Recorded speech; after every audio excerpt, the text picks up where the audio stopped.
Do you ever go see or dance to the Doug Jeb band? No, You never did. no, I never did get to have that opportunity. No, was it because? Actually, you know something? I never really knew about that until I came down here, Yeah, and he was actually Mr. Jeb would still go out and he would go out on New Year's night, yeah. and did it for a few years when I first came here. Oh, so when you first came So here, he was sort of wrapped it up by then. He was yeah, getting he older. was yeah. Oh, okay. Yeah, So because I remember when Leo, who I worked with, Harrison, he was in that band too. oh, he And I was in. remember him Yeah. talking about it. So that's going back quite a few. But Barry did. There was a few people in there like that. I know Barry played drums, and then there was another young guy here that Brian Stevenson from Alliston Way. He was in it. Huh? So and I went to high school with Brian. Getting back to the church, I was a steward after my parents passed away, Okay. and especially my mom, because she was very involved with the church. I became a steward, and I remember one year they had a car. Well, for a couple years to raise funds, we had a car rally. So, and of course, I was more or less in charge, I guess, kind of thing. But after the car rally, we had. I don't think we had a dinner, but we just had a prize giveaway thing. Mm-hmm. So, and that was in the Women's Institute Hall. Mr. Jeb had pigs way back, Okay.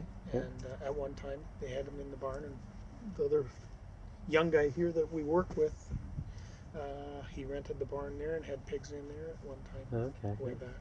Yeah. It's funny how over the years you see how the farms have changed, and you're getting more into the one thing. So Mm. the Jeb specialized in the beef, Good beef. Yeah. and Yeah. got bigger in the beef, and Yeah. did stuff like that. And you got rid of the manual labor type of jobs. So pigs probably way back then were more manual labor and a lot of labor intensive. Right. And then unless you went and built a new barn, and then you couldn't do all things, so you had to decide which one were you going to do and do a good job at. So you did the one you liked, and Right. beef Yeah. was what Mr. Jeb liked at the time. Yeah. So it's and it's funny. I even as a kid, I can't remember chicken barns being around. Even big chicken farmers. Mm. So I guess it's just the way consumers have changed, and we're eating more chicken, and now you see the big barns and stuff like that go up, and Mm-hmm. things like that. Because on the farm, everybody always had a few chickens running around, and there's maybe a few more little butchers around, or you did them yourself. Right. When Yeah. I grew up at the Rose there, we always had 30 chickens. And Now that was Bill or your yeah, parents too? my parents too. Oh, okay. My parents would have them. Would have That's okay. one thing the benefit we had, that one little barn at Ron's there. Yeah. We would put 30 chickens in down below there, and Yeah. we'd raise them. And then the odd time, I remember in later years when the steers were out, and of course this time of the year, so we'd go out and buy maybe a couple pigs and Okay. put them in one of the pens and Yeah. raise them up for ourselves. And So now, would your dad butcher, or would you butcher? Did you get into butchering the No, animals? we'd Or? usually send them out to get butchered. Oh, you would. The only time, well, now the pigs the pigs we would send out to get butchered. Yeah. The chickens we would do ourselves. Do yourself. Okay. So on a Saturday afternoon, we'd maybe have them in there till September or something, or even if they were a little earlier and they were ready, we'd maybe go butcher one in the morning and have it for dinner that night or something like that. Yeah. And then as I got on, we maybe do, depending on how much we wanted to do and how much Mother wanted it, because my mother used to clean them out on the inside Yeah. and that. So we maybe do half a dozen at the most, probably In one time. So. in one time. Yeah. So you did that, and then I remember my dad, when Mr. Rowe got out of the sheep, we kept one back, and him and I one Saturday we did process it. Yeah. So he did it and skinned it and everything like that. So yeah, but and then we did get some beef once a year. So every time we'd have a steer that go out once a year, then we'd send it to the butcher wherever. Right. And they were, and then the one year Mr. Bill Rowe had 1,000 geese, and I was probably about 13 at the time. and it was my job to look after them. And what they did was we had them fenced off when they came in. They were day-old goslings, and they would pick dandelions. They'd pick every dandelion right off the lawn, and kept it mowed down. And then we had the pasture in the valley down there, and that's where they go through the daytime and just eat the grass and pasture and all that. So what was this 1,000 geese for? What was that all about? I guess he had a contract. I think it was with Maple Leafs, and at the time, and the contract was for 900, if I remember right. Okay, yeah. And because you're going to lose some, and of course we did, and then we got to sell some privately. So whatever was over the 900, we sold privately. Yeah. And if I remember right, we did do the processing of those too, so they were a little trickier, a little harder to do. Okay. Yeah. But Mr. Rowe said we could, I forget what the deal was, we got something for extra for doing that. Yeah. And then, and then we had, I like goose, so we raised them up till, I remember the night they went out, and I had to go to school the next day, so I couldn't stay all the time, but Dad and Gary Fraser were there, and we had the open shed barn at the bottom, and we just snow fenced it off, and the truck came down, one of these big trucks that, and they started crating them, and Dad and Gary would catch them and put them in the or give them to the catchers, and they put them in the crates or whatever. Yeah. It was a fair-sized truck. So Bill only did that 1 year? Yeah, he did it the 1 year, and he did get the 900, and I think there was about, it must have been more than 30 left over, but there was quite a few, we had left over. So just to see how, through the summer they gained quite a bit of weight just on grass and that, and then at the end we bought, there was a farmer we bought some corn off of and had it ground up and raised them on the corn the last little bit for probably a month or so, and then feeders there, and that was my job. The geese would go out in the morning all by themselves, and then at night they'd come back in and would have these big they look like big feeders, but they're probably only that, and I'd fill them up with the corn, cracked corn, put pails of corn in it, and then 2 or 3 of them, and then they'd all come in and go around, stay in the barn at night, and then out in the morning they'd go again. No, you didn't lose any to coyotes? No, that's the funny thing. We never did lose any to any kind of wildlife with that. Okay. Now, back when there was all the horses around, were there coyotes too? Oh yeah. Oh, you saw? And when we had the sheep and the horses were on the same farm on Mr. Bill Rowe's side. Yeah.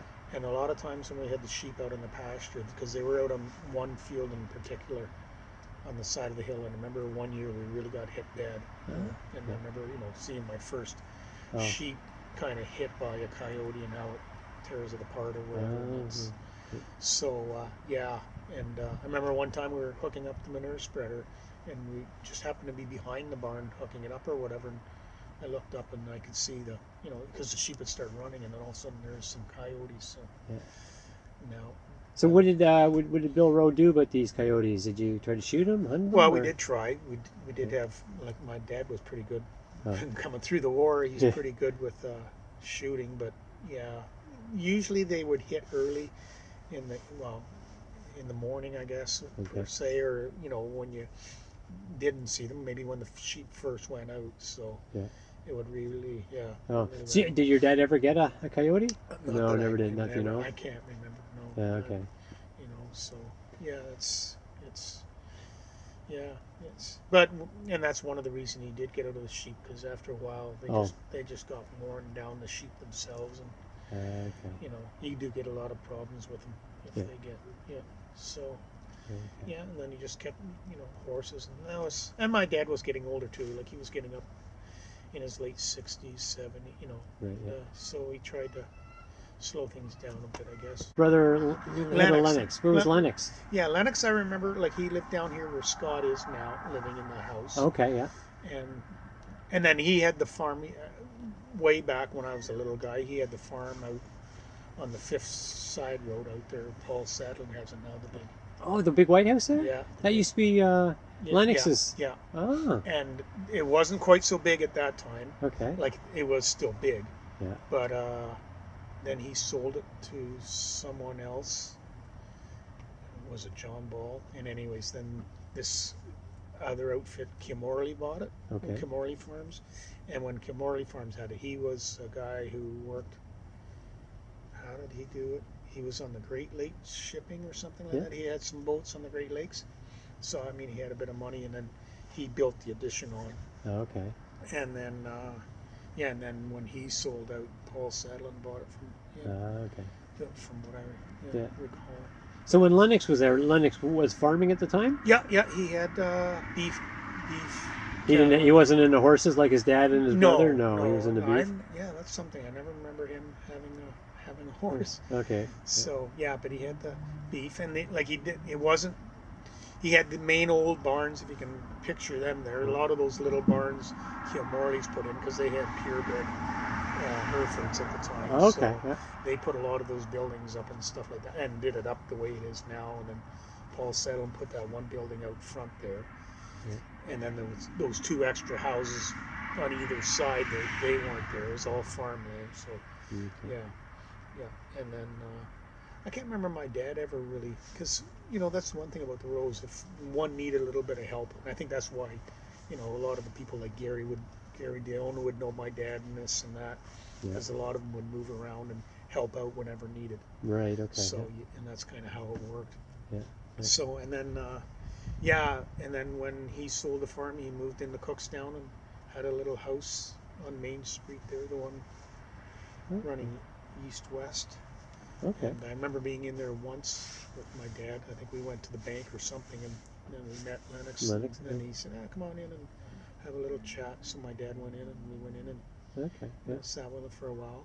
And then I remember him more when he was down here where he lived next to Scott's here. Yeah, okay. Well, where Scotty is, and then... So he went from the farm to Cookstown and then to... then to this house out here. He built it. And he built it and the racetrack beside it. Yeah, and the the racetrack and that was already there. Oh, and okay. Lennox built that house on this side of the river.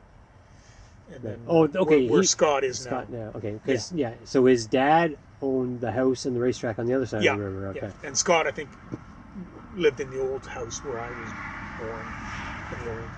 And then his dad built there, and when his dad passed away, that's when Scott moved to this side of So and I remember he just he would, what was it? It was, either the Lincoln or the Cadillac drive up and down the road. He'd come for lunch to see his mother every day. Yeah, okay, yeah. That kind of thing. And I remember him when we were haying down there, stuff like that, or I did a lot of the cutting of the hay, so I'd be down and he'd be walking around the track and stuff like that. Right, yeah. And I think there was one time I needed a ride home, and he said, come on, jump in. And he stayed fairly quiet, just in his own. But right. he didn't get out, and do anything around the farm or that. Right.